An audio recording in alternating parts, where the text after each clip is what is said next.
My ideas don't let me sleep at night. I might sleep all day, but as soon as night hits, my artistic journey starts. I have always wanted to paint beautiful waters and landscapes, and there was a time I lost faith.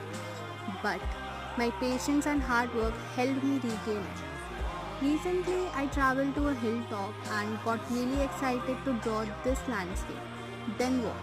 I didn't wasted a single moment and painted it as soon as I returned, and that's how this artwork came to life.